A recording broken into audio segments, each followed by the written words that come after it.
All right, welcome to a new episode of Real Estate First Technology. I'm your host, Norman Kinsey. We have our co-host, Mr. Dan Gandy. Welcome, Dan. Hey, guys.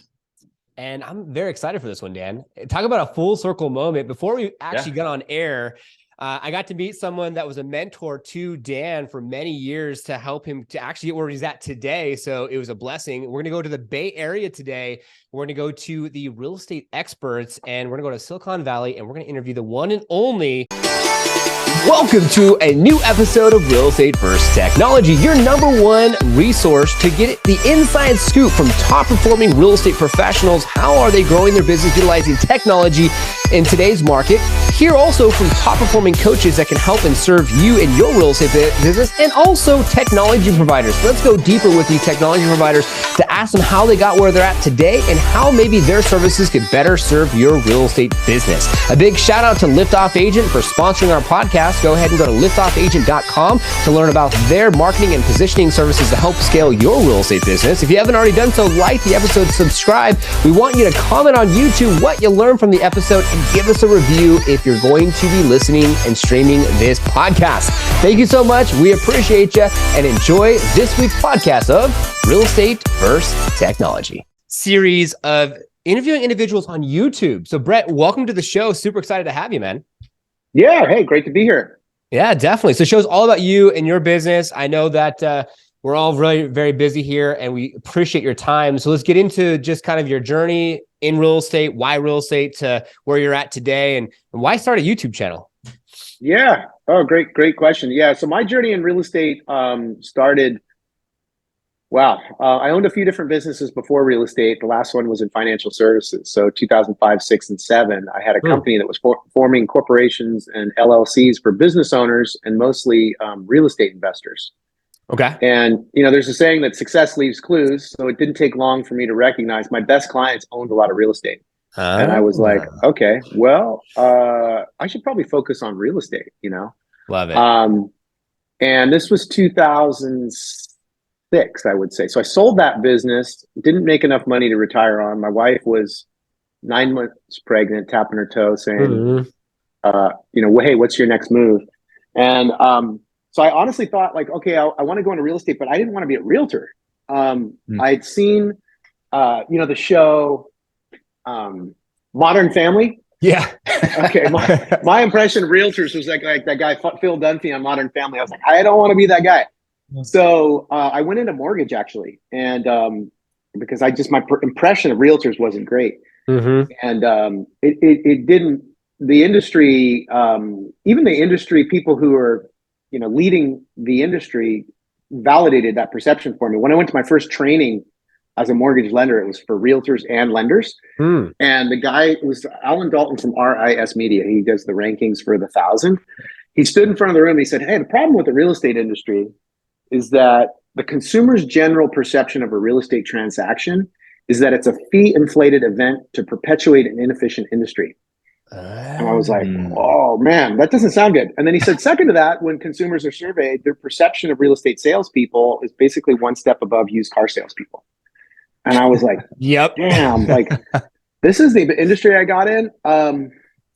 So I made a decision at that point. I was like, if I'm going to be in this industry and stay here, I want to find a way to deliver like our real estate services in such a way that the value we deliver far exceeds the commission we're ever paid.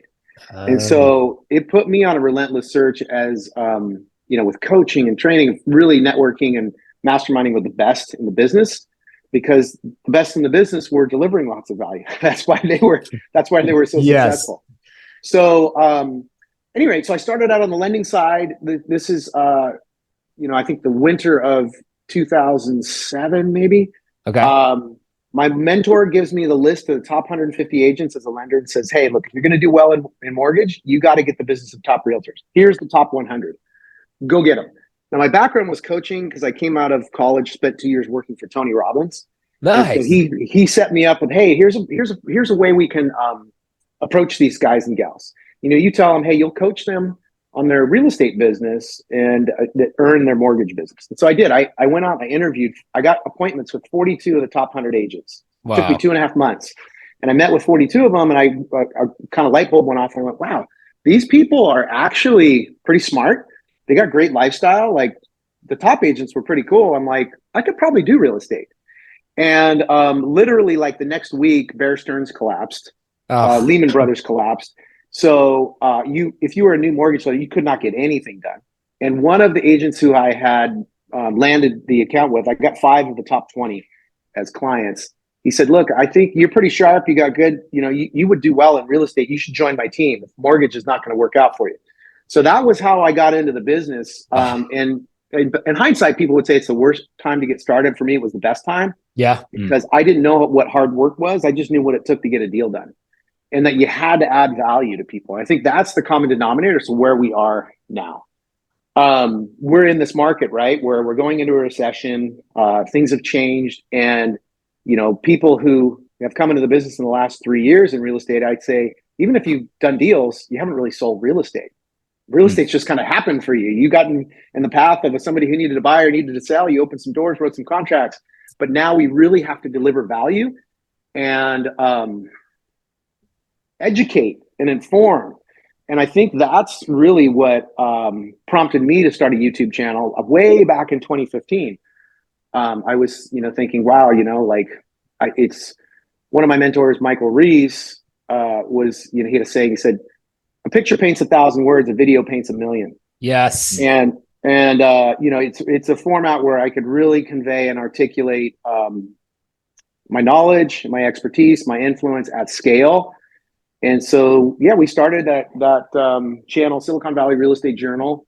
Dan was actually working with me. Dan was my marketing coordinator at the time, and wow, we launched that, and so it has been a fantastic. It's been great for us. We were doing a lot of online lead gen through pay-per-click and Facebook at the time, some Zillow. So what we found was we were getting using that content and then emailing out to our list. So it was more nurture than it was actually lead generation. But it did create the credibility and the trust. Like, we just noticed those cold leads. Now when we'd call them, they're, "Oh yeah, I'm getting your videos." And the conversations were so much easier. They were like, I feel like I know you. Yes. And I've heard it said about video that even if you're not a celebrity, because we're mentally, like, we see people on screens and we celebritize them. And that was kind of the experience that I had. I was like, man, these people feel like they already have a relationship with me. So we just did a pretty basic formula. The goal is putting two videos out per month. I'll be honest, I didn't get 2 videos out every month. But putting that content out there certainly to nurtured our database and helped us with conversion. Kind of that's where we've been. Where we're going is really kind of taking that to the next level. Because as we've seen I'm sure the people you've been interviewing, if you're really putting out great content on a consistent basis, you can really start to build an audience, and that will generate leads, not just nurture. So that's kind of the next level for where we're going. But the other part of it is for recruiting too. Like, we've grown quite a bit. I had, when Dan and I were working together, we had a team of 5. Now we're a team of about 75. Wow. Most of how things have changed. Most of that growth we accomplished in the last 3 years. Again, through video and a YouTube channel. Ours was, our recruiting channel was Be a Real Expert. And it was, just tips and strategies. We put out training content, same thing, twice a month. I do agent panels, interviewing other top agents, and farming a list of, people that we feel would be, from their production standpoint, because we don't like working with brand new agents. Kind of, agents between like 3 and 15 deals a year is our target. And we put out really good training content. And man, it certainly warms those people up, and those conversations for recruiting go so much easier. And that's really fueled our growth on the agent side. So, when it comes to video, I'm certainly an advocate. Wow. I have to say, very well said. You remind me of the story, first off, when you met those 40 agents. Napoleon Hill, Think and Grow Rich, when Andrew Carnegie had Napoleon go interview Andrew Carnegie, had Henry Ford and everything else, how you found out light bulb, okay, get it. And for anyone who's listening and viewing out there, I love how you're thinking of YouTube more than just like, yeah, for say like nurture, but now to be able to get potential leads and also for the education and training side of things. I think that there's a trifecta there that could be said with a YouTube channel who's ever watching could potentially leverage as well. That's awesome. Yeah. It's the high value content too. It's always been high value with your videos, right? It's either statistical or data driven, or it's use case. I'm interviewing like Nika Jenkins, or I think that's her name. I watched that one and I was like, wow, she's on top of it. Like being able to show the influence of how the brokerages change people's lives. That's ultimately the best recruiting tool ever. Yeah. That's the game too. I think is that, I think in summary, video is obviously a medium and a vehicle for us to get a message out there. But why you're in business and where you're coming from, is really will determine I'll call it your altitude and how high you go. And I'll kind of close, I guess, with saying one thing. One of my mentors said to me in 2008, because my wife was 8.5 months pregnant. I just got started in the business, and it was kind of an oh shit moment. It's like, man, I really got to make this happen. Things are contracting around me. And I said, I got to make money. He said, don't focus on money.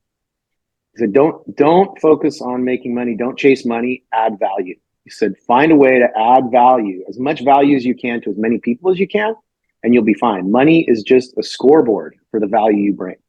And that was it. That was my focus. And, I just decided what niche I wanted to focus on. I was going to master that niche, add as much value as I can. And that really became the foundation. That's kind of what I've done through the years. So, wow. Love it. Well, we know I know you have to wrap it up here soon, but we're going to have to do a part 2. Yeah, let's do it. 12 months out. Sure. Get Brett back on. One thing I'll say to the viewers is, top agents are more receptive sharing their information and knowledge than you might think. I always, when people reach out, I make time to give a hand down to someone who's trying to make their way up. And that I think you will, if just get yourself out there, get in front of and connect with and talk to as many top producers as you can. And I think you'll experience what I did. Some of those aha moments where you'll be like, you know what, I can do this. And that's all it takes. Wow. All the links are down below for Brett Jennings. Check him out. Absolutely amazing. Great storyteller. And we'll have to get you back on in 12 months, Brett. Look forward to it. Awesome. Thanks, Brett. Thanks so much, Brett. Dan, thanks so much for joining us today as our co-host as always.